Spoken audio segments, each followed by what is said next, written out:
Srdačan pozdrav svima.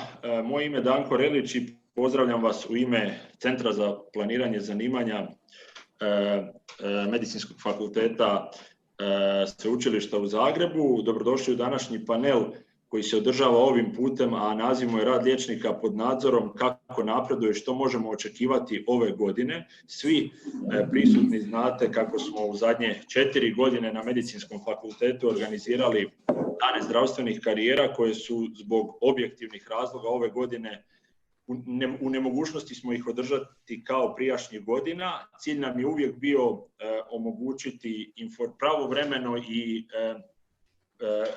ispravno informiranje studenata, osobito završnih godina studija medicine, o onome što ih očekuje nakon završetka studija, pa evo i ovaj jedan panel mali doprinos tome. Prije svega bih se htio zahvaliti svima vama što ste odvojili vrijeme za ovaj panel koji organiziramo skupa, dakle Centar za planiranje zanimanja u biomedicini i zdravstvu i Studentski zbor Medicinskog fakulteta. Za početak bih predstavio sve paneliste. S nama su profesor dr. Marijan Klarica, dekan Medicinskog fakulteta Sveučilišta u Zagrebu. Profesore, dobrodošli. Hvala, pozdrav svima. S nama je dr. znanosti Krešimir Lujetić, predsjednik Hrvatske liječničke komore. Doktore, dobrodošli. Hvala na pozivu, pozdrav. S nama je doktorica Jasminka Flupić iz Ministarstva zdravstva Republike Hrvatske. Dobrodošli. Hvala. Kao što možemo vidjeti u dvorani, sa doktoricom Flupić su i gospođa Marija Pederin iz Ministarstva zdravstva Republike Hrvatske, te gospođa Majda Ivandić iz Hrvatskog zavoda za zdravstveno osiguranje. Dobrodošli. Hvala. S nama su također i Kristijan Dominik Rudež, mladi liječnik Hrvatskog društva mladih liječnika Hrvatskog liječničkog zbora, koji trenutno živi i proživljava rad liječnika pod nadzorom, te za kraj, ali u nikojem slučaju najmanje važna, Tihana Dujić, studentica 6. godine Medicinskog fakulteta, koju se u najvećoj mjeri ovaj panel i ova tema i tiče. Tihana, dobrodošla. Hvala, ja ću u ovom modeliranju malo izmjenjivati. Evo, čisto uvodno, pravilnik o načinu provođenja rada pod nadzorom doktora medicine bez specijalizacije stupio je na snagu u lipnju prošle godine, a Hrvatski zavod za zdravstveno osiguranje je krajem srpnja prošle godine objavio javni natječaj za financiranje takvog oblika rada za liječnike koji su studij medicine upisali nakon 1. srpnja 2013. godine. Ja bih za početak zamolio kolegu Rudeža, koji od samog početka radi pod nadzorom, da nas iz prve ruke upozna o načinu funkcioniranja rada pod nadzorom u praksi, u praktičnom smislu, što je dobro, što je loše, gdje ima mjesta za napredak i tako dalje. Kristijane, izvoli. Hvala Danko, prije svega dobar dan svima i hvala na pozivu, sigurno i na organizaciji ovako nekog panela, zato što znam kako sam se ja, pa tako i moji kolege osjećali prošle godine kada smo bili ispunjeni pitanjima i zapravo nismo znali kako će izgledati taj rad pod nadzorom. Ja sam sa radom pod nadzorom započeo u 11. mjesecu, dakle početkom studenog prošle godine i trajao je 6 mjeseci, dakle završio sam s njime prije nepuna 2 mjeseca. Svoj rad sam proveo u obiteljskoj medicini u jednoj ordinaciji zajedno sa svojom mentoricom i moram priznati da sam bio iskreno oduševljen njime, zbog toga što sam zapravo kroz rad na jednom mjestu se imao priliku upoznati kako sa administracijom posla u obiteljskoj medicini, tako i sa pacijentima i sa svim nekim sitnicama s kojima zapravo nisam imao priliku doći u dodir prije. Tako da, iako je sam rad pod nadzorom, kao što je i kolega Relić rekao, da taj pravilnik doveden dosta u zadnji tren, dakle prošle godine u lipnju, a mi smo u srpnju diplomirali, njegova organizacija po pojedinim ustanovama i radilištima me ugodno iznenadila. Tako da, moram priznati, moja iskustva sa radom pod nadzorom su većinom pozitivna, međutim, moram napomenuti da je to vrlo, vrlo individualno i da dosta kolega, nažalost, nisu bili te sreće, nisu bili zadovoljni svojim mentorima, nisu imali mogućnost promjene mentora i dosta je taj proces zapravo javljanja na rad pod nadzor dugo trajao.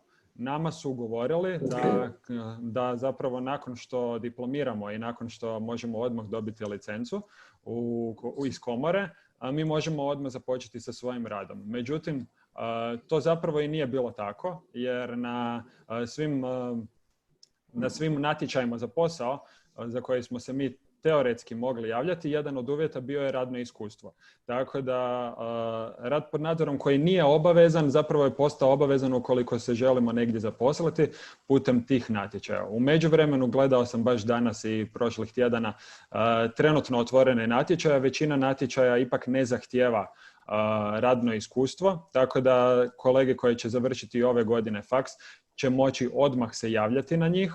Tu primarno mislim na rad u obiteljskoj medicini i u hitnoj medicini. Međutim, snažno preporučam da se ipak jave na rad pod nadzorom, jer je to ipak taj tranzicijski period za koji vjerujem da bi svako od mladih liječnika trebao proći kako bi se ne samo upoznao sa nekim dijelovima medicine koje je upoznao već on kroz fakultet, većinom u teoriji, nego kako bi se upoznao i sa nekim administrativnim dijelovima, sa nekim funkcioniranjem sustava, sa radom u programima i slično.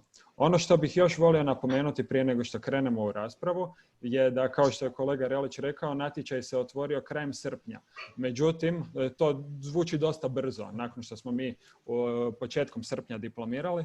Međutim, rezultati za taj natječaj su došli tek 30.9. a mi smo sa radom započeli u studenom. Što znači da mladi liječnici kojih kao fali na tržištu, zapravo nakon što su diplomirali 4 mjeseca nisu radili ništa.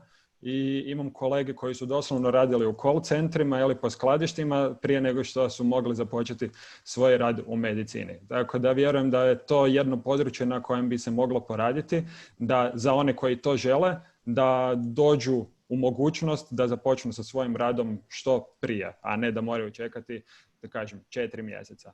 Ono što je isto tako jedna od ključnih stvari je da je pri dogovoru oko tog rada pod nadzorom, kada se najavljivao on, bilo rečeno da će to biti natječaj koji će biti stalno otvoreni, na koji će se kolege moći javiti kad god za to se odluče na kraju fakulteta. Međutim, to nije bilo tako. Natječaji su bili redom otvoreni 26. srpnja, na koji se dakle nisu mogli javiti studenti koji su, odnosno doktori medicine, koji su diplomirali na jesen.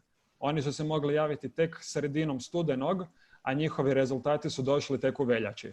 Što znači da netko tko je diplomirao prošle godine nije mogao početi raditi na radu pod nadzorom ako je na jesen diplomirao skoro do 3. mjeseca ove godine. Bila su nakon toga još svega 2 natječaja, jedan 1.4. i jedan sada 15.6. Ni za jedan od njih nisam vidio da su došli rezultati. Dakle, to je nešto na što bi se svakako trebalo pripaziti, rekao bi, odnosno potruditi se da se to malo požuri, jer stvarno znam liječnika koji zbog toga su u potpunosti odustali od čekanja istog ili su otišli u nekom paramedicinskom smjeru ili otišli iz Hrvatske. Ono isto što bi valjalo napomenuti je da taj pravilnik kakav je donesen u lipnju prošle godine zapravo nije puno bio promijenjen s obzirom na naše komentare na isti, tako da sve njegove i dobre i loše strane, nažalost, još su takve, nepromijenjene, pa onda iskustvo samog rada pod nadzorom uvelike ovisi o samom mentoru koji je dodijeljen mladom liječniku, dakle o sreći, a mi nismo u mogućnosti bili zapravo tog mentora mijenjati. Niti postoji kakav sustav ocjenjivanja, ali mentora tako da se može za ubuduće isti mentor izbjeći.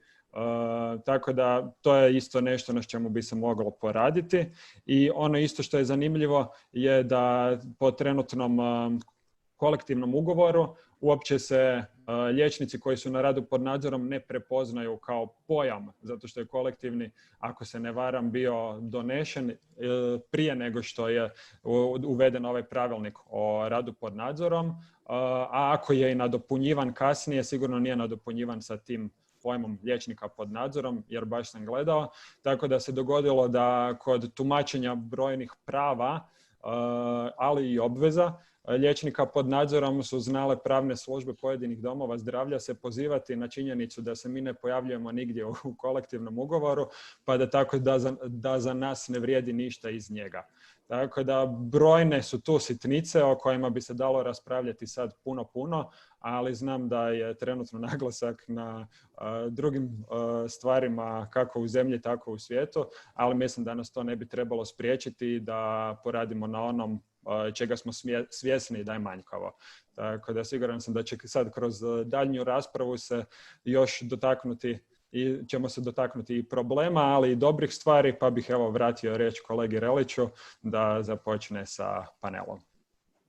Hvala puno na ovom uvodnom izlaganju kolegi Rudežu. Ako ja mogu sumirati ono što je kolega rekao, dakle imamo problem sa mentorima, to jest u velikoj mjeri ono kako će se pojedini liječnik osjećati, to jest što će dobiti ili neće dobiti pod navodnicima tijekom rada liječnika pod nadzorom ovisi o mentoru i stavu mentora. S druge strane imamo, kao što je kolega naveo, puno praznog hoda između diplomiranja i mogućnosti početka rada pod nadzorom i tu su još i ova nedefiniranost ili nedorečenost, ako ja mogu to tako iščitati, pravilnika o tome koja su zaduženja i tako dalje, te ovo još pitanje kolektivnog ugovora i neprepoznavanja takvog oblika rada liječnika.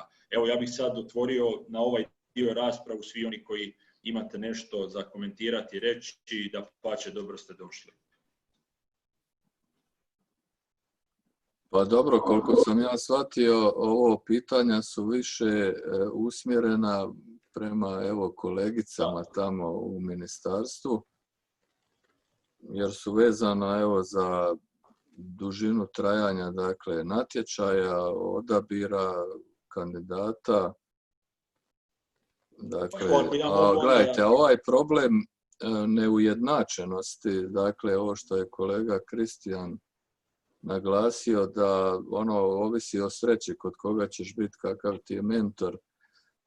Gledajte, nažalost, ja podsjećam i sve od ranije dok je staž postojao, da je isto tako glavni problem bio kod tog staža i provođenja staža ta neujednačenost. Dakle, neko je prošao taj staž vrlo kvalitetno, odradio ga jako dobro i stvarno napravio nekakav iskorak, da tako kažem, u svojoj karijeri, a negdje je to bilo dosta loše.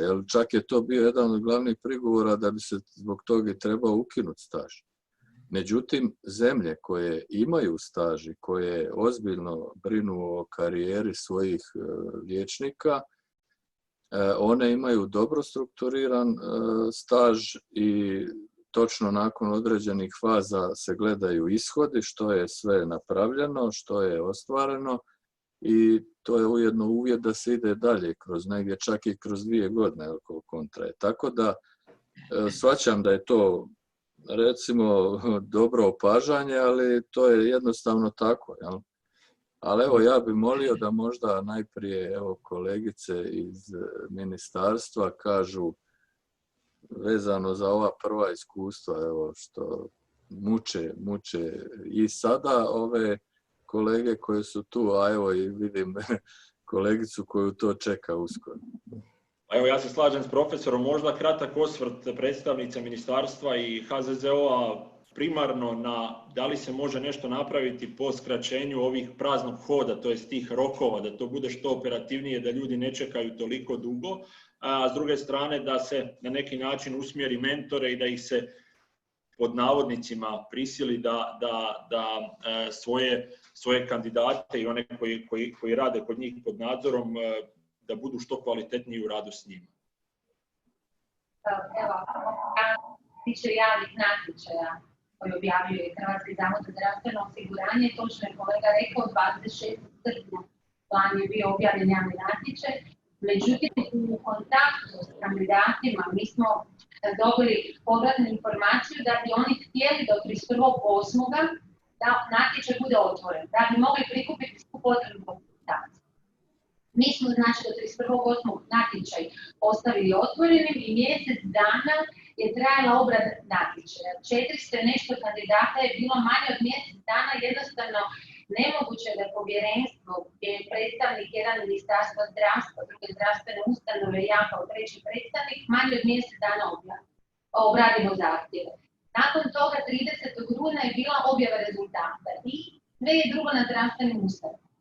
Mi isti centar, mi objavimo rezultate na našoj internet stranici, mi upućujemo obavijesti zdravstvenim ustanovama koji kontaktiraju kandidate.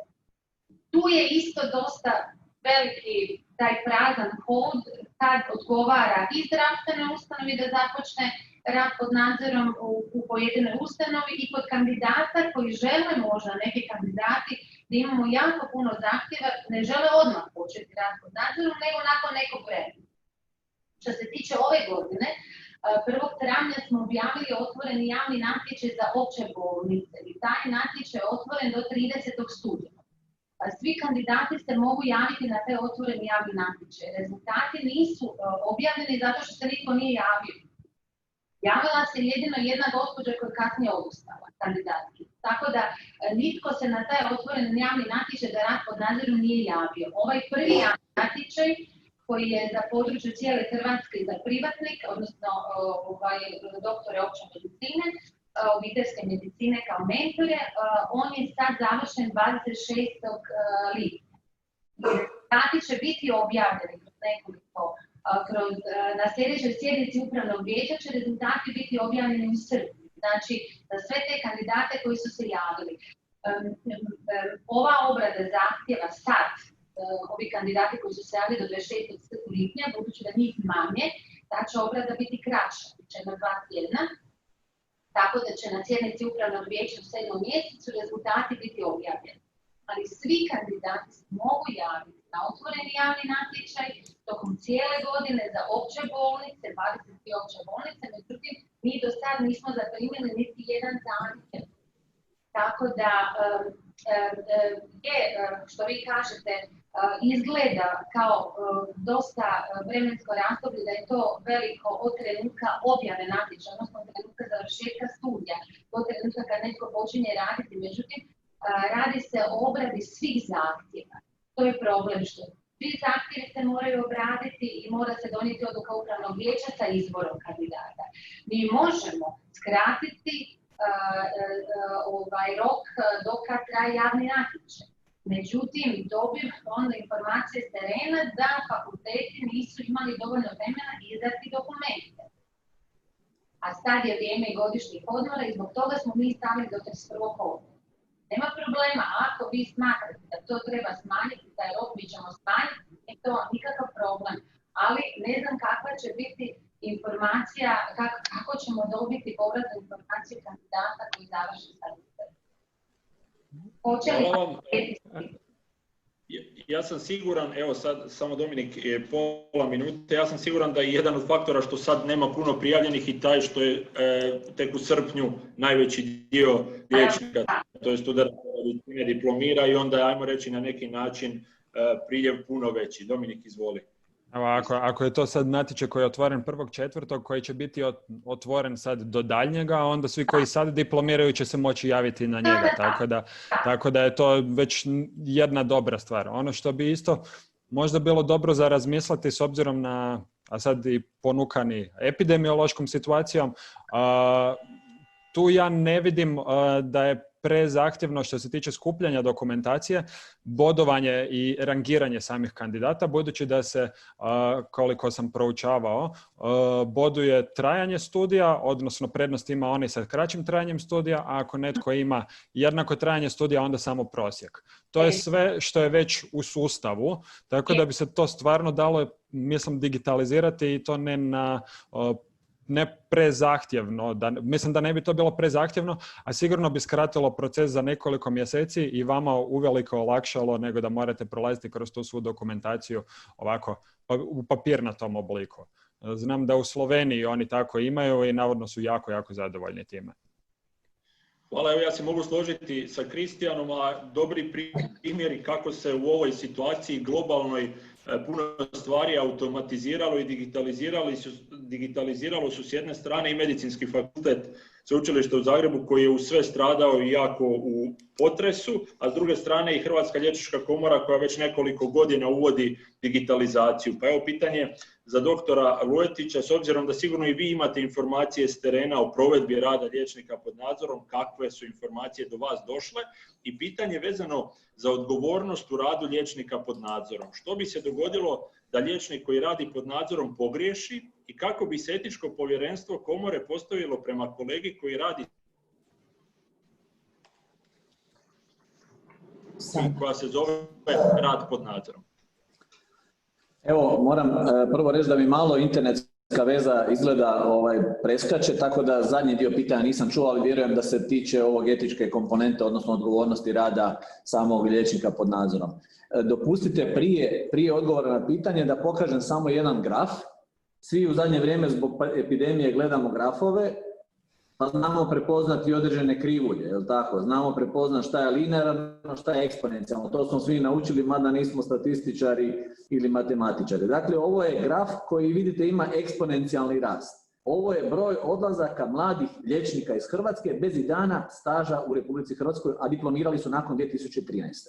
Dakle, vidimo da je u 2019. taj broj, dakle, raste eksponencijalno u odnosu na godine prije.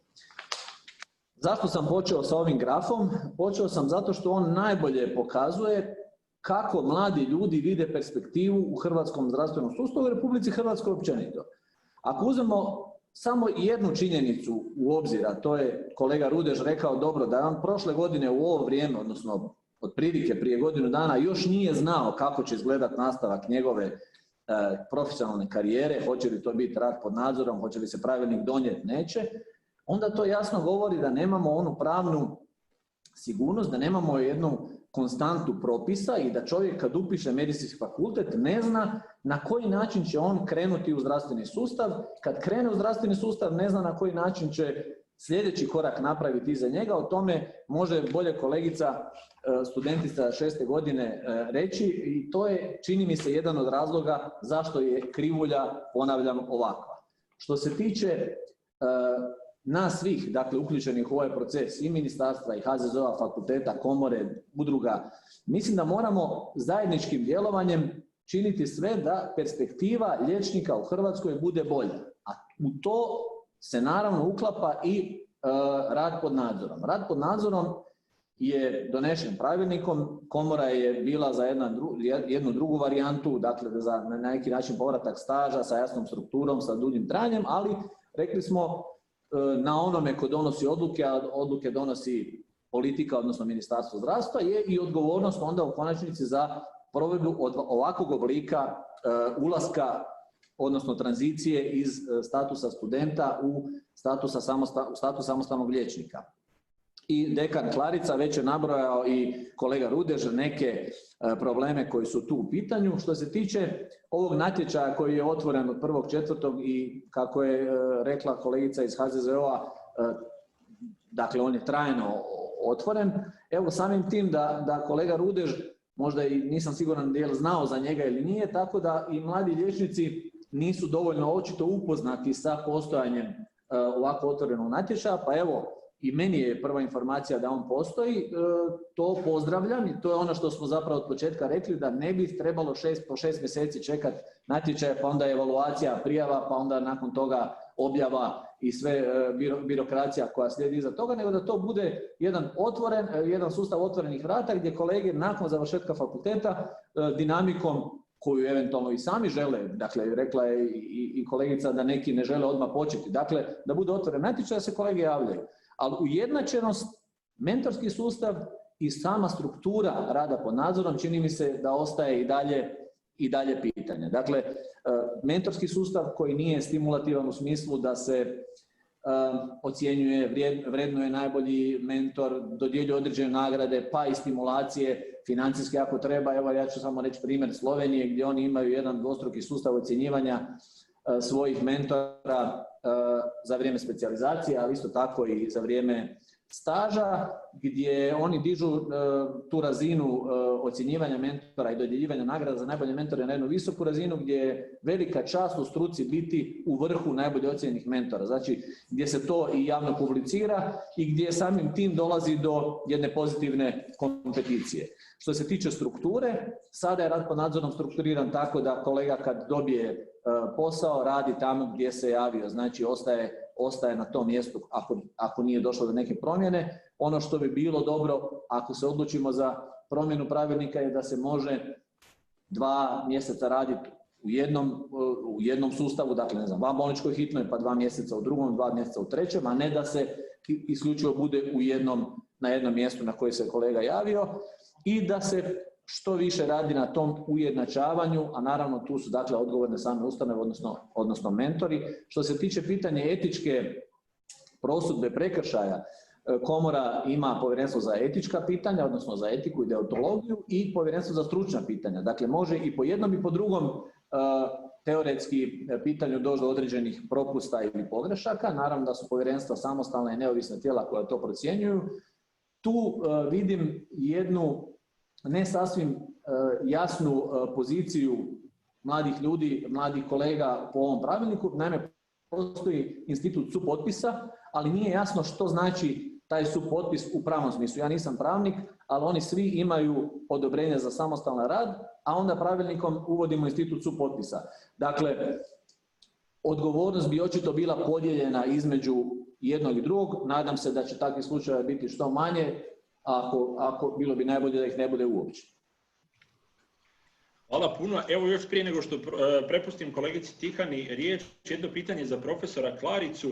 Nerijetko možemo čuti s različitih strana kako je zadaća fakulteta u potpunosti osposobiti studente, to jest liječnike, za obavljanje liječničkog posla, te da u tom kontekstu staža ili rada pod nadzorom ne bi trebalo ni biti.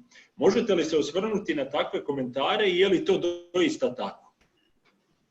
Pa gle, takvih je komentara bilo ovo zadnjih par godina, pogotovo kad se najavljivalo ukidanje staža.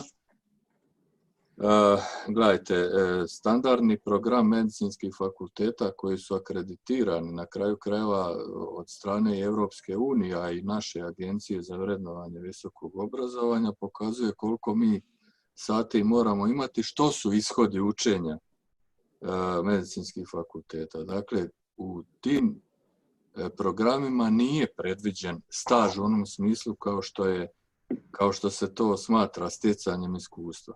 Dakle, čak i u tim raspravama bilo jasno da recimo vi teoretski možete imati studenta koji ima 5.0, znači fenomenalno znanje, koji sve propisane vještine odlično savladava i zna odlično, intubirati, davati injekcije, sve što kateterizirati i tako dalje. Međutim, što nema? Nema iskustva. Dakle, u tom je stvar da on ne bi to znanje pogrešno primijenio, pogrešno procijenio situaciju i tako dalje. Dakle, jednostavno mora postojati jedan period sticanja iskustva radom, možemo to reći u navodnike pod nadzorom, dakle uz nekoga iskusnijeg i tako dalje, kao što je to tako i predviđeno, da bi što kasnije spremniji ušao u karijeru. Mi smo se odlučili za ovo kako je. Dakle, imamo kolege koji će ići kroz ovaj period mentoriranja, a imamo i one, to nismo spomenuli, jer doduše tema je dakle samo ova, oni koji su izravno išli u program specijalizacije. Dakle, mene bi zanimao takav jedan broj. Ono što se tiče sad fakulteta, mi smo svjesni ovog problema sticanja iskustva i zbog toga smo svi krenuli u programe i promjenu programa takve da povećamo, da tako kažemo, sposobnost studenata u praktičnim vještinama do kraja studija. Kako smo to htjeli ostvariti? Medicinski fakultet u Zagrebu je prošle godine već krenuo u izradu akademskog centra za simulaciju medicine. Dakle, gdje će student moći više puta u simuliranim situacijama izvoditi različite zahvate u kolima, u stanu, u bolničkom odjelu i tako dalje. Međutim, što se dogodilo? Potres. I on nam je uništio sve što smo gradili. Dakle, to je centar koji je trebao biti gotov sad u lipnju. Nažalost, sav novac koji smo uložili, radi se o 4-5 milijuna kuna, a trebali smo još 4-5 do kraja, je otišao u vjetar. Ali ono što smo dalje napravili kao koordinacija sva 4 medicinska fakulteta, dakle u okviru dekanske konferencije, je taj da smo sad pokrenuli, da tako kažemo, proceduru aplikacije na EU projekte za opremanje takvih centara u sva 4 medicinska fakulteta. Dakle, vidite da se rukovodstva fakulteta vrlo odgovorno u tom smislu ponašaju i radimo maksimalno koliko možemo. Dakle, evo, medicinski u Zagrebu, nažalost, je doživio to što je doživio i evo, ja sam mislio da ću 1.10. imati svečano otvaranje tog centra koji bi našu ustanovu digao na stvarno, evo, vodeću ustanovu u edukacijskom smislu u puno široj regiji, a ne samo, dakle, u Hrvatskoj, jer takvih centara baš nemaju ni okolni fakulteti. Dakle, evo, ja kad gledam program sada u odnosu na ono kad sam ja studirao, to je nevjerovatna razlika. Dakle, u smislu edukacije studenata da savladavaju praktične vještine. I sad još samo jednu rečenicu vezano i za ovo COVID i za potres. Baš zbog toga što smo svjesni ovoga da studenti moraju što, da tako kažemo, spremniji ulaziti u sustav. Mi smo, evo, i u ovim uvjetima, koliko god se dalo, organizirali praktične vježbe. Nažalost, ponovo smo ih morali prekinuti sada, ali evo, mjesec dana skoro su trajale, jel? I čak su bile na neki način, moram reći, studenti su dosta to dobro odgovorili, možda može, evo, kolegica koja je imala iskustva s time, jer su bile koncentriranije, naime, nastava teoretska, dakle, predavanja, seminare su išli online, ali praktična nastava je bila po 2 studenta uz jednog mentora i pacijenta. Dakle, ono, minimalna epidemiološka situacija, ali je to bilo intenzivno, svaki je to morao proći, nije se mogao izvlačiti iz toga, nego mora je obaviti to što je propisano i evo, nadam se da će nam to biti jedan putokaz i kako ćemo, evo, u buduće raditi, baš da inzistiramo na tome da svaki student točno pod mentorom odradi ono što je i propisano programom. Hvala vam. Evo, to dovoljno za viziju što fakulteti rade, jel? Hvala vam. Evo, predajem riječ kolegici Dujić, možda prvo osvrt na ovo što je dekan Klarica rekao, a onda pitanja za predstavnike ministarstva i Hrvatskog zavoda za zdravstveno osiguranje, onih kojih se ovaj rad liječnika pod nadzorom najviše i tiče, a to su studenti završnih godina studija. Pa evo, hvala svima što su se odazvali na panel. Ovo je nam zaista potrebno jer sad diplomiramo za 2 tjedna. To je prvi dio generacije. Što se tiče rada nakon, mi naravno svi bi htjeli i voljeli bi imati taj prelazni period jer smatramo to nužnim i potrebnim. Ono što nas sad uglavnom većinu zanima su konkretne informacije na koji ćemo se mi natječaje moći prijaviti. Znači i za rad u općim bolnicama i u domovima zdravlja i kod liječnika koncesionara. Na koji se način biraju mentori i kada će otprilike ti prvi liječnici koji se prijave na te prve natječaje moći početi raditi. Pa evo, ako neko može odgovoriti na ta pitanja. Znači, na koji ćemo se natječaj moći prijaviti i kada ćemo otprilike moći početi raditi mi koji sad diplomiramo u 7. mjesecu, a onda i oni koji diplomiraju u 9. Da, možda samo da još kolegicama iz ministarstva naglasim, ako nisu oko toga informirane, studenti to znaju, dakle na koordinaciji sva 4 medicinska fakulteta je dogovoreno da datum diplomiranja ove godine za generaciju koja završava bude 17. srpanj. Dakle, mi ćemo upravo sad ovih dana se i provode završni ispiti, jel? Tako da 17. srpanj je datum kad će oni moći dobiti ove potvrde, barem za sada, bez diplome, da su završili, gdje će se vidjeti taj prosjek i sve ovo što je potrebno oko trajanja studija, da bi se moglo procijeniti da oni imaju uvjete i da se stvori rang lista. Hvala. Evo, kolegice iz Ministarstva zdravstva i HZZO-a, izvolite.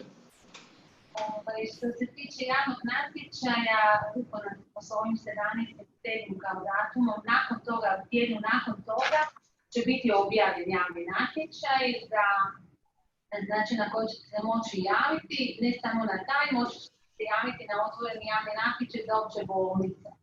Tim da kandidat neće moći kandidirati na oba javna natječaja. Znači, ako se javi na javni natječaj, smatrat će se odustao od otvorenog javnog natječaja. Taj javni natječaj obično je, bar je lani bio otvoren do 31. kolovoza. Ove godine, ja pretpostavljam, vidjet ćemo s obzirom na dokumentaciju i vidjet ćemo na brzinu kojom nam kandidati dostavljaju tu dokumentaciju. Meni se čini da bi to bilo isto najbolje do 31. kolovoza da taj natječaj bude otvoren. Kroz 9. mjesec će biti obrada zahtjeva i na sjednici upravnog vijeća krajem 9. mjeseca donijet će se odluka o izboru. I nakon toga u 10. mjesecu, početkom 10. mjeseca možete početi sa radom pod nadzorom. Ok, hvala vam. Evo, gledajte, ja bi apelirao sad, Danko, s obzirom da vodiš centar, da sve ove obavijesti koje iz ministarstva dolaze, da one vise na web stranicama i onda da se distribuiraju na sva 4 medicinska fakulteta. Tako će sigurno doći do krajnjih korisnika. Naime, evo vidite, ni te neke elemente ni mi nismo svjesni, jel? Recimo, mene ovo iznenađuje da ako se javiš na jedan, ne možeš na drugi. Znači, moraš čekati da jedan natječaj završi, pa ako na njemu ne prođeš, onda možeš na drugi probati ili ne znam što je sa natječajima za specijalizacije i tako dalje. Dakle, evo, oko tog svega bi trebale stvarno postojati informacije da studenti ne lutaju. A samo bi još prije nego što možda krenemo dalje, pitanje za kolegu Lujetića da ne zaboravim. Dobro, ova krivulja sa porastom broja ovih kolega mladih koji su otišli vani, naravno ona ne može biti veća od 550, jer 550 njih diplomira. I ja bih volio da u tom broju recimo vidimo da li su to i oni koji su završili na engleskom studiju, pa inače su strani državljani ili su čak i naši, pa ne znam, žive van ili već kako je, naši seljenici, da točno znamo o čemu se radi i da je apsolutni broj nisam uspio vidjeti iz tablice, ali mislim sigurno je alarmantno kad ovako počinje strmo gore. Ali dakle, maksimalno je 550, to je da nam cijela generacija ode. Ja se nadam da neće niti blizu toga biti, jer mi ne želimo biti izvoznici liječnika.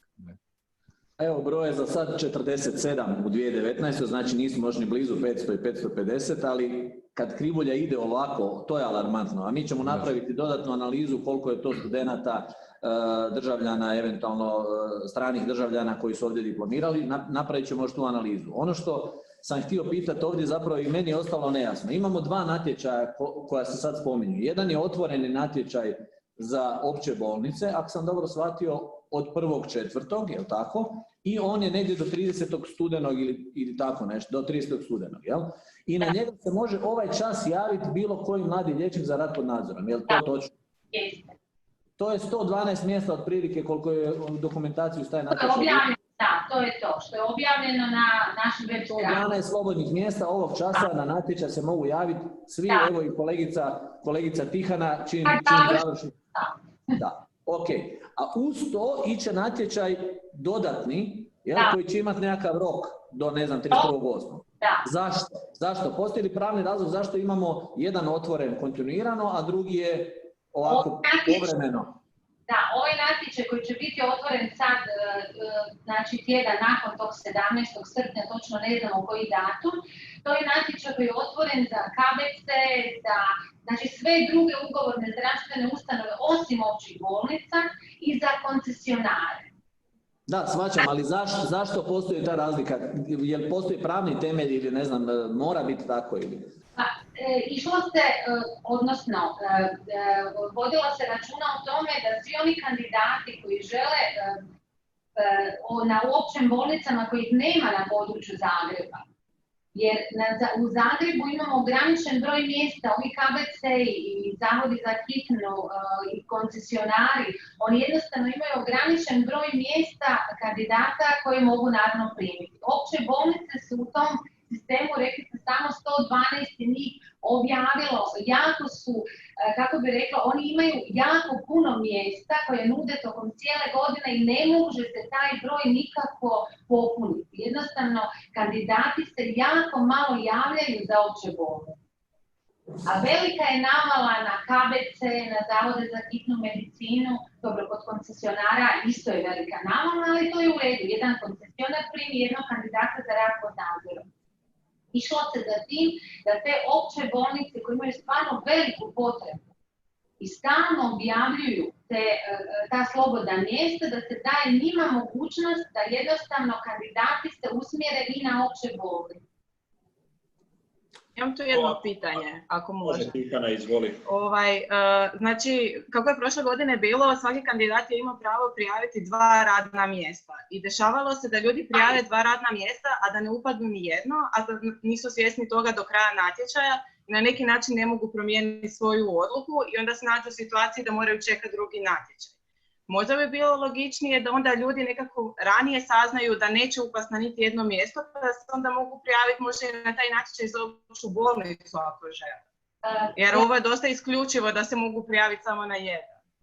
Ne, znači ovako, svaki kandidat se može javiti ili na javni natječaj za sve zdravstvene ustanove osim općih bolnica ili na otvoren javni natječaj za opće bolnice. Sve je na našem internetu objavljeno, svaki natječaj je objavljen, sve prepozicije natječaja i točno piše i točno pišu brojevi, odnosno mjesta na koje se kandidat može javiti. Obrada zahtjeva, znači do 30, na primjer, 1. kolovoza lani su kandidati mogli podnijeti zahtjev. Oni do 31. kolovoza mogu mijenjati i zdravstvenu ustanovu, koncesionara, sve mogu mijenjati do 31. kolovoza. Nakon toga ide obrada zahtjeva. I te zahtjeve moramo obraditi i u suradnji sa članovima povjerenstva, u suradnji sa zdravstvenim ustanovama koji moraju isto tako biti uključeni u obradu zahtjeva, mi donosimo odluku. Odluka se mora donijeti za sve kandidate istodobno. I ne možemo za neke kandidate za koje vidimo da neće proći reći da vi nećete proći, mi moramo odluku donijeti jedinstveno. Da ne bi slučajno bilo da smo nekome rekli prije, nekome kasnije kakav je njegov status u samom izboru. Ali isto tako, znači vi imate 2 solucije. Imate prvu ustanovu, imate alternativnu ustanovu. Svi kriteriji su navedeni u javnom natječaju. Nakon toga mi objavljujemo dodatni rok. U roku od 8 dana svi kandidati koji nisu prošli se mogu javiti na ta prazna mjesta. I isto tako se mogu javiti opet za koncesionara. I znači u tom dodatnom roku što se jave na natječaj, taj dodatni rok ide na sljedeću sjednicu upravnog vijeća koja je jako blizu vremenski ove prve odluke upravnog vijeća, tako da oni ne gube puno što se tiče vremena. Tako da ima dosta mogućnosti za izbor da se dođe na listu za izbor kandidata. Hvala. Evo prije nego što kolegi Rudežu koji se javlja za riječ, dam riječ, mislim kratak osvrt na ovo do sad izrečeno. Dakle, evidentno je da imamo veliki problem sa vidljivošću i informiranošću ako dakle ni fakultet s jedne strane, ni studenti s druge, ni mladi liječnici, ni liječnička komora ne znaju da je u tijeku otvoreni natječaj koji ste spomenuli. Ja vjerujem da to je objavljeno negdje na webu ministarstva ili HZZO-a, ali bi bilo jako dobro da nam pošaljete linkove ili kanalizirate te informacije kako bi ih mi napravili dostupnima i na web stranicama i centra za planiranje zanimanja i fakulteta, a na kraju krajeva i da svojim kanalima studenti i mladi liječnici to šire. S druge strane, mislim da bi možda bila dobra i doza fleksibilnosti, jer kao što je dr. Lujetić rekao, imamo 2 natječaja, možda bi to sve moglo ići u jednom natječaju, ali da se naprave nekakvi različiti modaliteti ili ograničenja, jer smo svi svjesni da je navala u neke bolnice veća, a interes za neke manji. Evo, ja bih dao sad... Možda je, oprosti, evo, Kristijan, samo da još nešto dodam što je vrlo važno. Gle, ovdje se radi onda izgleda o više paralelnih stvari, jer jedno su isto natječaji za specijalizacije, jel? Drugo su ovi za rad pod nadzorom koji mogu biti evo, na različitim mjestima i na različite modalitete imamo 2 natječaja. Ja bih volio, s obzirom na koordinaciju aktivnosti za ubuduće i da što budemo efikasniji i na kraju krajeva djelotvorniji, pa evo i to je i problem na kraju krajeva i ministarstva pa i komore. Ja bih volio vidjeti rezultate. Što su rezultati od prošle godine? Od 550 diplomiranih i onih koji su još malo se pridodali tome, jel?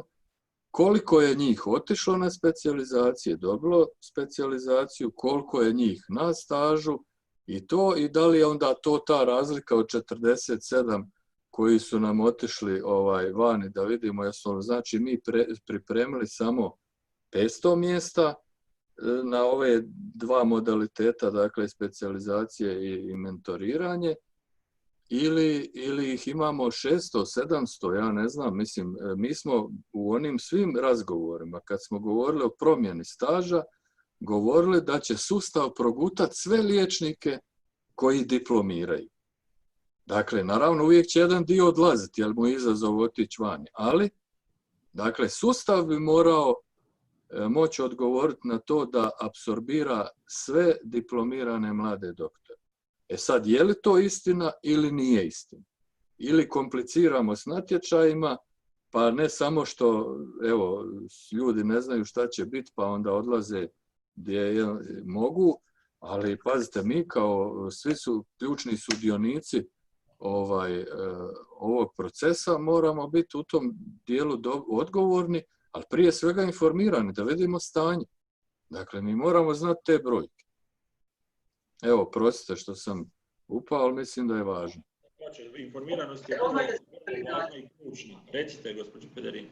Za specijalizacije bi ja rekla, znači od 2003. godine ministarstvo radi dosta uspješno, znači sa specijalizacijama planove da zapravo svaki diplomirani liječnik dobije specijalizaciju. Vi morate znati da u tom periodu su i fakulteti povećavali kvote. Mi smo komunikaciju imali sa fakultetima gdje smo se tu uplaćivali na neki način sa njima i taj rast broja specijalizanata se vidi u Eurostatu i svim statistikama. To je dosta veliki rast unatrag 15 godina. I što se isto tako postiglo u tom periodu da se skratilo vrijeme od za dobivanje specijalizacije, zapravo se može biti brže. Sad, konkretne ove podatke, mislim, slažem se s profesorom Klaricom da to treba detaljnije analizirati, jer znam da fakulteti su sad u zadnje vrijeme povećali kvotu i studenata na engleskom i njemačkom studiju. Engleski studij ima Zagreb, Rijeka i Split, a njemački studij se od ove godine otvara, ja mislim, u Osijeku. Ti isto studenti mogu ostati u Hrvatskoj i dobiti specijalizaciju. Znači, to se sve vidi na statistikama i vidite da je rast slijedom specijalizacija, što je zapravo zapošljavanje u zdravstvu se pokazalo i veći rast liječnika u zdravstvu. To je vidljivo. I dakle, to je ono čemu sustav teži i treba težiti i unapređivati. A ministarstvo, dakle, tu je imalo i, kao da kažem, i planove i vertikalizaciju obrazovanja, dakle, da od diplome se brže ide na specijalizaciju. Naravno, ima i ova mogućnost prijelaza rada pod nadzorom. Ono što smo mi osmislili taj projekt sa mentorima na specijalizaciji koji bi se upravo htjelo postići da se to unaprijedi, ujednači, da se taj sustav mentorstva i edukacije ishoda na specijalizaciji naprijeduje. Eto toliko. Ali kažem, ovih 47 potvrda mene isto sad zanimaju točni podaci, jer dionici fakulteti, komore i ministarstvo bi trebali znači, surađivati oko analize ovakvih podataka, to je važno. Naravno. Evo, ako mogu 2 rečenice, Danko, oprosti. Znači, nisu liječnici otišli zato što nemaju gdje raditi. Dakle, nije problem u tome, mi nemamo nezaposlenih liječnika, pa nije problem da su liječnici na burzi i ne mogu se zaposliti. Naravno da mogu, pa samim tim što imamo otvoren natječaj javni sa 112 mjesta za rad pod nadzorom na koji se niko, koliko sam shvatio, nije, ili jedna kolegica se javila, dovoljno govori da apsorpcijski kapacitet postoji. Više je razloga zašto se kolege odlučuju na odlazak. Ono što sam pokazao je graf odlaska ovih mladih bez dana staža. Ovo je graf odlaska kolega od 2013. ukupni do sada. Znači imali smo 14. i 15. malo više i onda ujednačeno dalje oko 125 godišnje nam odlazi ukupno iz sustava dakle liječnika u inozemstvu. 874 od evo točno 7 godina kako smo ušli u Europsku uniju. No nisam to htio reći. Natječaj za specijalizacije, gospođa Perin je rekla dobro, objavljuju se, dodjeljuje se više specijalizacija nego prije. Međutim, i dalje se specijalizacije planiraju, raspisuju, financiraju na lokalnoj razini same zdravstvene ustanove. Virovitica raspiše 22 specijalizacije na koje se javi jedan kandidat. Razumijete? Bjelovar raspiše 16 specijalizacija, da 3 specijalizacije. Sisak 20 specijalizacija, dodijele 4 specijalizacije. Znači, reforma specijalizacije, ako sad nije tema, slažem se, ali se zapravo nadovezuje jedna na drugo, je također nužno i tu smo i ove podatke iz demografskog atlasa prezentirali ministru i cijelom vrhu ministarstva prije nekoliko mjeseci. Demografski atlas hrvatskog liječništva, Danko, samo da podsjetim, je otvoren za sve na web stranici komore, ulaz na samom webu komore gore na vrhu i sve ove podatke dijelimo sa svim dionicima, ne samo naravno sa ministarstvom, fakultetima, nego svim zainteresiranim.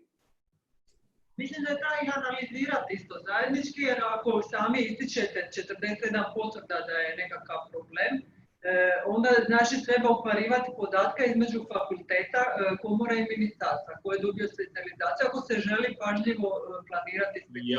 Jasno. Ja bih sad evo uskočio i rekao da je upravo to smisao i da ne bi trebalo samo na ovakvim panelima o tome razgovarati, nego na nekim operativnim radnim skupinama. Znate svi da vam je tu i medicinski fakultet i Centar za planiranje zanimanja apsolutno na raspolaganju da svim svojim sredstvima, znanjima, kompetencijama doprinese tome, jer kao što je dr. Vuletić rekao, nije stvar koliko je, odlično je da se puno specijalizacija raspisuje, ali puno je značajnije i indikativnije koliko ih je konzumirano na kraju.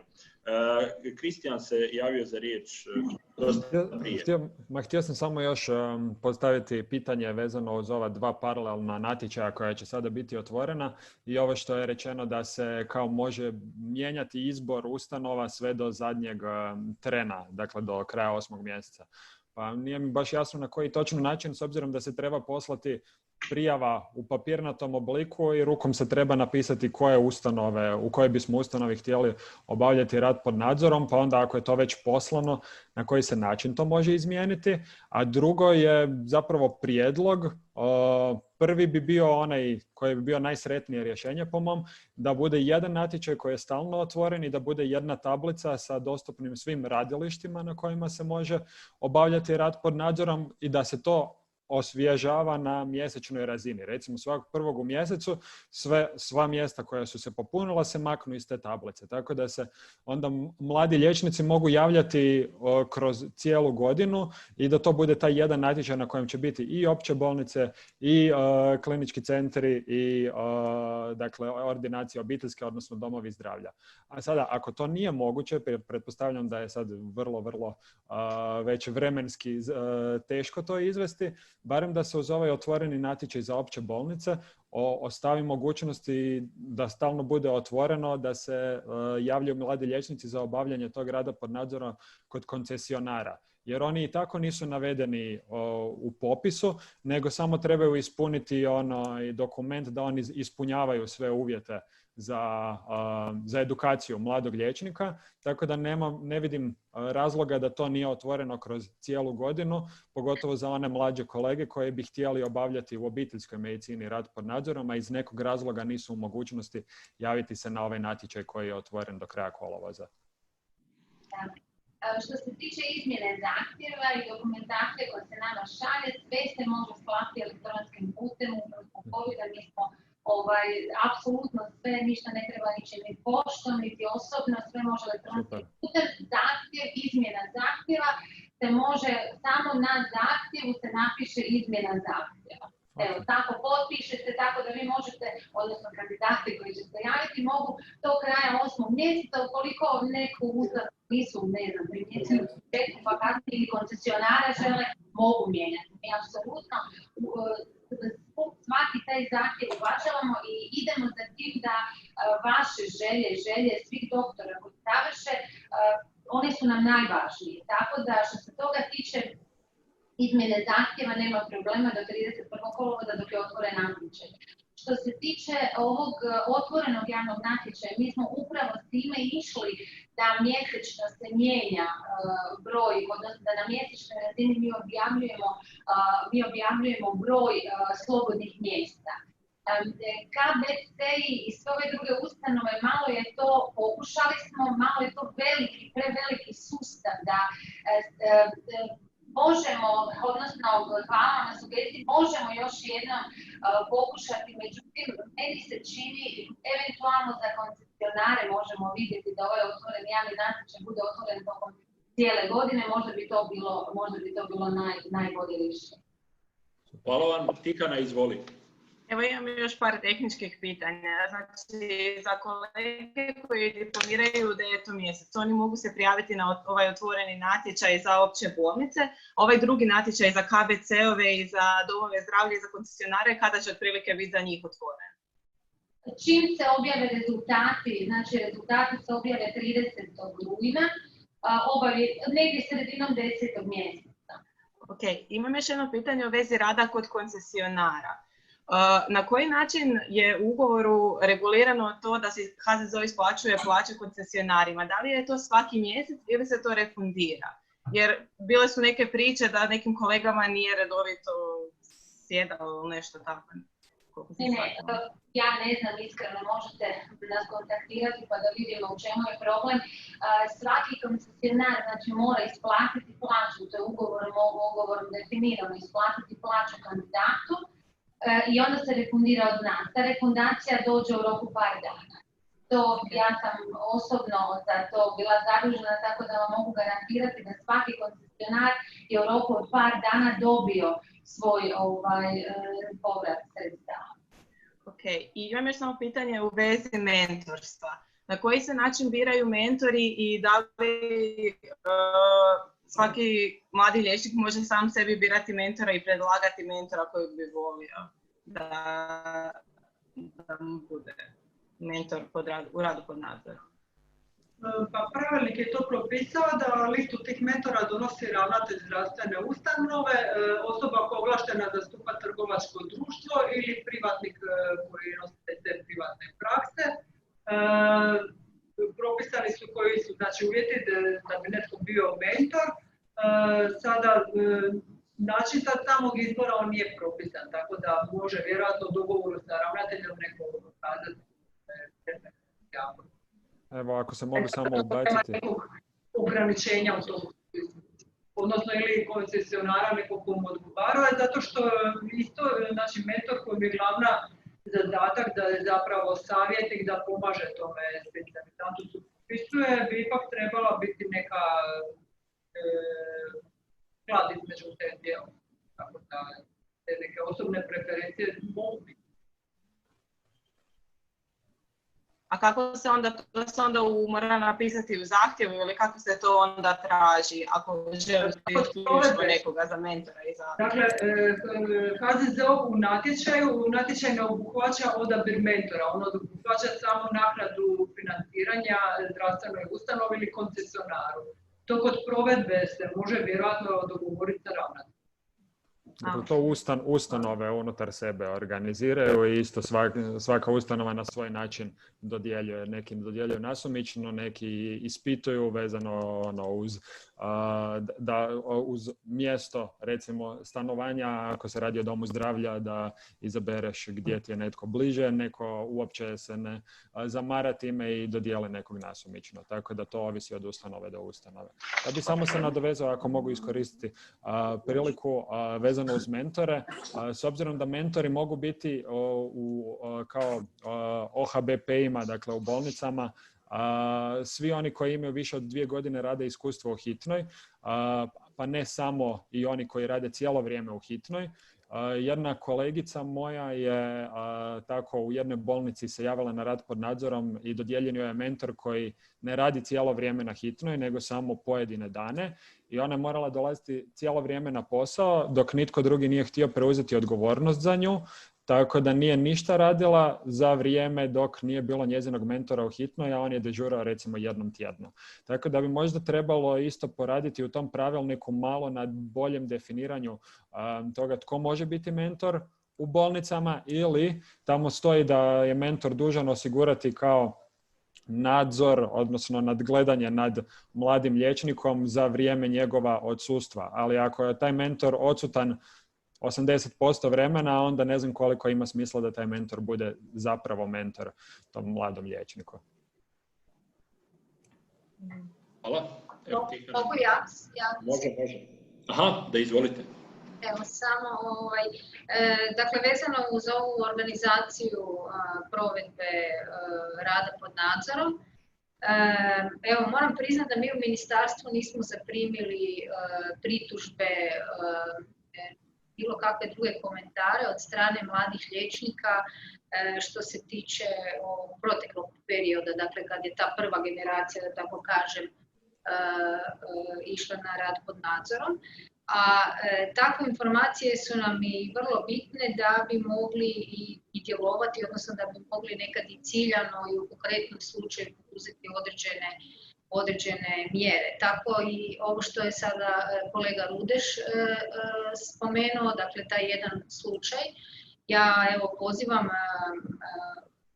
studente, odnosno liječnike koji će eventualno imati kakvih problema prilikom provedbe tog rada pod nadzorom, da se sa povjerenjem obrate Ministarstvu zdravstva i da se na taj način i pojedinačno riješe, a i time bi mi imali bolju sliku, da tako kažem, realne situacije na terenu. Gledajte, mi smo administrativno tijelo koje donosi propise i koje u principu ne izlazi izvan zgrade, da tako kažem, odnosno mi ne obilazimo ustanove i nemamo mogućnost raditi provedbu nekakvog nadzora ili provjere obavljanja ne samo rada pod nadzorom, nego i drugih aktivnosti unutar zdravstvenog sustava. Stoga je nama od velike važnosti, dakle, neprocjenjiva povratna informacija sa terena i takvi neki konkretni slučajevi, dakle, ne onako općenito, nego baš konkretno gdje se može intervenirati, dapače, ukoliko postoji nekako ustezanje, tako kažem, mi uvijek možemo i po anonimnim, da tako kažem, prijavama i predstavkama intervenirati, odnosno poduzeti aktivnosti. Jer gledajte, kad nešto postane vidljivo, kad nešto postane javno ili transparentno, tada se i sustav mijenja ili dio sustava se mijenja na način da ipak, ukoliko se ukaže da neki mentor ne obavlja svoj posao na dobar način ili da on nije adekvatan mentor jer ne prati liječnika cijelo vrijeme ili barem veći dio vremena, onda tu postoji i mogućnost za, dakle, korekciju tog. Hvala vam. Da li to znači da onda u slučaju da se mladi liječnik žali da može dobiti priliku da promijeni mentora? Pa gledajte, ili da... Na koji način bi se to onda korigiralo? Dakle, može se na način da se ispita i da u suradnji sa ravnateljem te ustanove da se provjeri o čemu se točno radi, jer kao što je kolegica prije napomenula, ako nema sklada između mentora i liječnika, onda dakle rezultati njihovog zajedničkog rada neće biti dobri. Prema tome, mentorstvo je vrlo odgovorna pozicija, ona sa sobom nosi dakle, veliku težinu, da tako kažem, i mislim da je dobar odnos između mentora i onog koji je mentoriran od presudne važnosti za dobru provedbu, evo, u konkretnom slučaju rada pod nadzorom. Dakle, individualno od slučaja do slučaja ne možemo sada ovako generalno reći što bi se dogodilo, ali imamo mogućnost dakle, poduzeti određene mjere ako imamo konkretne podatke. To uvijek, kažem, može biti i anonimno, premda je puno jednostavnije ako se zna točno dakle, o čemu se radi konkretno. Gledajte, možda moram reći sad iz ovog svega, evo vidimo boljke koje se u stvari porođajne ovog cijelog novog sustava i očito je da sad svi čimbenici koji u tome sudjeluju moraju intenzivno surađivati i vidjeti kako će se to popraviti. Jer evo, odlučili smo se na takav sustav, dakle staža nema i imamo ovo što imamo, ali ovo što imamo moramo dotjerati da bude što bolje. Na kraju krajeva promijenila se kompletno, da tako kažemo, od ulaska u Europsku uniju paradigma ulaska liječnika u zdravstveni sustav. Mi moramo u stvari shvatiti da tek odgovornost liječnik dobiva kad položi specijalistički ispit i kad počne raditi kao specijalist. Dakle, ne ovo samo nakon prvih 6 godina studija, nego u biti tek kad on završi praktičnu specijalizaciju. Ovaj ovdje dio, ovo komora mora još malo dobro proraditi po meni, jer je nedovoljno definirano oko odgovornosti liječnika pod mentorom i da to možda već i studentima moramo dosta pojasniti kakva je odgovornost, kakva nije. Ali u biti prava odgovornost počinje tek kad specijaliziraš. I dok si na specijalizaciji si pod mentorom u biti. Jel? Iako naravno i tada odgovaraš za neke stvari. To su za odgovarajuće razine naravno.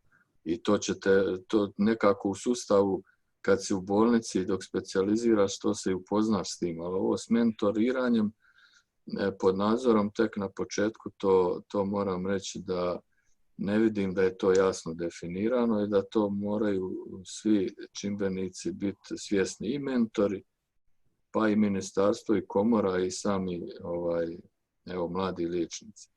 A s druge strane još jednu stvar želim naglasiti. Ovo što je i kolega Lujeti spomenuo, demografski atlas koji pokazuje da koliko nam u stvari u prvih 5 godina ili u prvih 10 godina od danas odlazi liječnika u mirovinu, odnosno specijalista. Dakle, to se radi o nekim brojkama između, recimo, možda nakon 10 godina od oko 4000 specijalista, a ovi prvi 5 ili negdje 2 do 2,5, ako sam ja dobro razumio. Međutim, gledajte, sva 4 medicinska fakulteta, a najave su da će još se neki pojaviti medicinski fakulteti, već sada, dakle, dovode do toga, znači, na njima diplomira negdje oko 550, dakle, liječnika svake godine, plus ove što smo spominjali liječnike koji diplomiraju na engleskom, na stranim jezicima, koji će doduše tek za 6 godina u Osijeku, ali mi znamo iz našeg iskustva da je negdje oko 50% ovih koji studiraju na engleskom isto tako ostaju u Hrvatskoj, ili se ožene, udaju ili imaju naše, inače, naši su građani, imaju naše papire. Dakle, isto, kako bi rekli, su na raspolaganju našem sustavu. Međutim, ja nisam baš siguran da naš sustav može progutati sve te. Dakle, to vam je otprilike će između 5,5 i 6 tisuća liječnika u idućih 10 godina diplomirati. A recimo da reproduciramo ovaj isti broj koji će otići u mirovinu, to je oko 4.000, mi već produciramo sad daleko sežno po ovom broju kakav je oko 2.000 liječnika viška. Inače su pokazatelji analize broja diplomiranih liječnika na 100.000 stanovnika kod zemalja Europske unije pokazuju da je Hrvatska u samom vrhu. Mi smo u prvi 15% zemalja, dakle u nečemu smo u Europi jako visoko, ali šta to pokazuje? Da mi proizvodimo liječnike, da tako kažemo, jel? Mislim, glupo je reći proizvod, ali znači diplomirani liječnici kod nas su dobro obrazovani, mogu dobiti poziciju bilo gdje u Europi, jel? I to vidimo, imamo povratne informacije gdje se jave tamo dobiju mjesta, znači da prolaze u konkurenciji. Međutim, mi moramo raspravljati o razlozima zašto eventualno odlaze, zašto pojačano odlaze, jer skupi su studiji. Svi studiji grcaju, nemaju dovoljno kadrova, nemaju dovoljno novca i žrtvuju se praktično ustanove da bi doveli do odgovarajućeg broja liječnika, ali dok nema ministarstvo strateški plan razvoja kadrova, da se zna koliko liječnika, koliko sestara, kojih specijalizacija, gdje treba, naravno uz pomoć svih drugih i komore i zbora, mi nećemo moći, dakle, niti planirati kadrove, znati koliko želimo obrazovati, racionalizirati troškove u tom smislu i popraviti sustav, da tako kažem, u tom smislu. Evo, zato apeliram na buduće sastanke da ih bude što više, jer ovako stanje kako je sad, ono je sad akutno, kako je, odvija se, ali moramo ga popraviti i moramo vidjeti viziju. Hvala, doktor Uretić se javio za riječ, izvolite. Kratko, slažem se sa dekanom, profesorom Klaricom, da trebamo zajednički raditi, unapređivati, prvenstveno sad konkretno danas razgovaramo o radu pod nadzorom i sve ovo što smo danas detektirali kao probleme ili izazove treba unaprijediti naravno u nekakvim izmjenama i dopunama pravilnika, jer smo se odlučili sad, govorim kao Hrvatska, na rad pod nadzorom. S druge strane, samo oko ovih podataka, kratki osvrt. Znači, u Hrvatskoj raste broj liječnika kao što raste u svim zemljama Europske unije. Trend je, dakle, porasta broja liječnika, zato između ostalog što stanovništvo Europe stari i sve veće su potrebe za zdravstvenim uslugama, isto tako i medicina postaje sve složenija, dakle imamo sub specijaliste za određene stvari. Što se tiče broja liječnika u Hrvatskoj, da li imamo ih dovoljno i hoćemo li imati, o tome možemo razgovarati, ali podatak da 3 milijuna prekovremenih sati odrade hrvatski liječnici sad dovoljno govori da nas očito nema sasvim dovoljno, govorim samo o bolničkom sustavu. Kad govorimo o primarnoj zdravstvenoj zaštiti, ovoga časa u Hrvatskoj, ovog trenutka dok razgovaramo, nedostaje 204 liječnika obiteljske medicine da bi popunili mrežu zdravstvene zaštite koju je propisalo ministarstvo, odnosno sama Republika Hrvatska, nedostaje oko 100 ginekologa i 75 primarnih pedijatara, primarnih ginekologa i primarnih pedijatara. Znači, o tome trebamo razgovarati, a što je još gore, mi povećanje broja liječnika vidimo, odnosno ukupnog broja liječnika je prisutno zadnjih, kažem, 10 godina.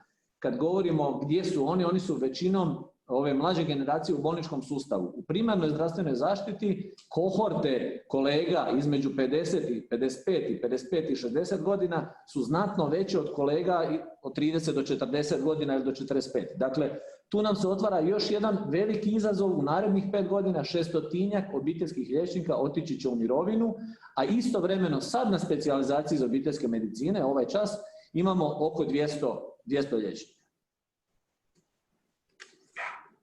Hvala vam. Tihana, imamo li još pitanja od strane kolega? Pa ja imam samo jedno pitanje, sad nemamo kolegu koji je radio u hitnoj, ali na koji je način reguliran taj odnos mentora i mladog liječnika u radu na odjelovi u izvanbolničkoj hitnoj službi. Kako to otprilike izgleda? Sad ne znam, Kristijan možda ima neke informacije. Jer u obiteljskoj je dosta lako to zamisliti u ordinaciji sa svojim mentorom, dok na hitnoj je vjerojatno malo drugčije. Kolege su postavile to pitanje, pa ako neko zna možda. Da, nažalost ne znam gotovo nikog ko je se odlučio za vanbolničku hitnu kao mjesto odrađivanja rada pod nadzorom. Ono što sam načuo iz druge ruke je da zapravo to ne izgleda nikako i da je onda puno bolje i isplativije raditi samostalno na hitnoj nego sa nekim pod nadzorom, jer to i nije baš neki nadzor. Tako da budem se raspitao malo pa ću onda saznati i iskustva iz prve ruke, da sad ne bude, da ne ostane na ovom, nego da odgovorim konkretnije malo. Evo, ako mogu ja odgovoriti. Hvala. Dakle, što se tiče rada pod nadzorom u zavodima za hitnu medicinu, tu su različite iskustva. Dakle, mi imamo vrlo malo informacija o tome, ono što smo uspjeli u ovom kratkom roku prikupiti, a to je da su u nekim županijama zavodi za hitnu medicinu očito organizirali izvrstan rad pod nadzorom, jer su liječnici koji su tamo bili odradili 6 mjeseci, to odradili vrlo uspješno i nastavili sa radom. Evo, to je primjer Primorsko-goranske županije i Istarske županije. Imamo informacije da neki zavodi za hitnu medicinu imaju određenih poteškoća što se tiče uzimanja, da tako kažem, ili prijema mladih liječnika na rad pod nadzorom, gdje oni kao problemi ističu to njihove smjene. Jel? Pa je onda problem sa mentorom, jer liječnik ne može biti stalno kao onaj primjer u OHBP-u. I to što su oni to su mali timovi. Jel? Pa, tako da mislim da tu ima prostora za poboljšanje i da ćemo mi kao ministarstvo dodatno, dakle, sa pojedinim zavodima za hitnu medicinu koji nisu baš iskazali, da tako kažem, nespremnost, nego možda nisu bili sigurni u to da bi primili mlade liječnike na rad pod nadzorom, da se i taj sustav malo poboljša i unaprijedi. Nemamo doduše, kao što sam prije istaknula, konkretne informacije ili povratne informacije od liječnika o iskustvu rada u hitnoj medicini. To, evo, ministarstvo to nije dobro, tako da taj dio ne. Hvala vam. Tihana, imamo li još pitanja ili je više manje? Imam samo još jedno pitanje, da li možda... Ma evo samo jedno pitanje za ministarstvo i onda sam gotova. Da li možda postoji neki obrazac ili nešto onako službeno i ujednačeno gdje ljudi mogu postaviti svoje dojmove i to da se na to prikupi na jednom mjestu i da to bude kao postane neka uobičajena praksa, da ljudi zapravo iskažu svoja mišljenja, da ministarstvo to pregleda i da se na neki način to negdje objavlja. Pa sad moram priznati da nisam vas dobro čula. Smetnje su. Ja mogu ponoviti.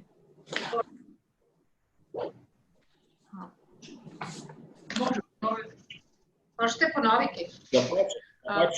Ma da, znači pitanje je bilo da li postoji neki obrazac kao anketa gdje mladi liječnici zapravo mogu napisati svoja iskustva, da je to ujednačeno i da to postane stalna praksa, pa da onda ministarstvo zapravo ta iskustva pregleda, sumira i objavi, da onda liječnicima bude lakše pri izboru budućih radnih mjesta. Da odaberu mjesta gdje će stvarno dobiti najviše od toj radi. Ja bih se samo osvrnula, dakle mi smo negdje prije početka epidemije, čini mi se ili na samom početku epidemije, ovdje u ministarstvu imali jedan sastanak upravo na tu temu, gdje je jedna kolegica prezentirala anketu koja je provedena o iskustvu mladih liječnika, gdje su predložene i neke promjene, odnosno mjere za unapređenje. Nažalost, nismo nastavili, dakle, sastanak je bio vrlo konstruktivan i dogovorili smo se za daljnju suradnju, ali eto, epidemija nas je prekinula u tom procesu. Vjerujem da možemo nastaviti gdje smo stali i evo pozivam kolege da se ponovno jave u ministarstvo, pa možemo sastanak i na ovaj način organizirati ako bude prepreka za sastanak uživo u slučaju da bude više sudionika. Dakle, ministarstvo nema kapaciteta za raditi takvu analitiku, ali budući da je to već pokrenuto od strane mladih liječnika, mislim da je to dobar put, dakle, da onda zajedno u suradnji svi dionici koji su uključeni u cijeli proces, da zajedno dođemo do nekakve poboljšane verzije pravilnika, da to tako kažem, odnosno revidirane verzije pravilnika. Hvala vam. Hvala vam puno. Evo, ja bih, ako mogu, privodio kraju naš današnji panel, gdje se u nekoliko navrata istaknula prije svega potreba za boljom komunikacijom. S jedne strane, s boljom komunikacijom između mladih liječnika, to jest onih koji rade pod nadzorom i tijela, prije svega ministarstva i HZZO-a. S druge strane, komunikacija i suradnja između ministarstva i ostalih dionika koji sukreiraju politiku vezanu uz kadrove, a to je u svakom slučaju s jedne strane Hrvatska liječnička komora, s druge strane Hrvatski liječnički zbor te medicinski fakulteti hrvatski, a sve u cilju toga kako bi krivulja koju je dr. Lujetić u svom uvodnom izlaganju pokazao bila ne tako loša u kontekstu daljnjeg rasta broja liječnika koji odlaze iz Republike Hrvatske. Ovakve i slične rasprave povedu, dakle, na danima karijera ili na takvim panelima i onda to sve nekako ostane u zraku, ali evo još jednom poziv da se napravi nekakva radna skupina od predstavnika svih dionika kojih se ova problematika tiče kako bi se došlo do zadovoljavajućeg rješenja i kako bismo u što većoj mjeri zadržali liječnike u Hrvatskoj, pogotovo mlade. Evo, ja bih pozvao, nadam se da su i kolege koji su zainteresirani za ovo, dakle studenti i mladi liječnici koji se planiraju javiti za rad pod nadzorom, dobili puno informacija. Mi ćemo se potruditi od strane ministarstva i HZZO-a dobiti, nadam se da će nam tu kolegice biti od pomoći, dakle isfiltrirati informacije koje ćemo objaviti i na stranicama centra i na stranicama weba medicinskog fakulteta, te na kraju bih zaključio da svi oni koji imaju pitanja, nisu im odgovorena, mogu se obratiti s jedne strane studentskom zboru medicinskog fakulteta, s druge strane Centru za planiranje zanimanja, pa ćemo mi za njih tražiti odgovore, a sigurno bi jedan dobar put, ovo što je kolegica Tihana na kraju rekla, bio i da se napravi nekakav komunikacijski obrazac na stranicama Ministarstva zdravstva u kojem bi mladi liječnici mogli pisati svoje pohvale, kritike i prijedloge za poboljšanja. Ja vam se svima još jednom zahvaljujem na vremenu, te vam želim ugodan ostatak dana i svi skupa se dalje nastavljamo boriti i raditi to da nam svima, dakle, bude bolje u kontekstu liječnika, a sve s ciljem dobrobiti za naše pacijente. Hvala vam puno i doviđenja.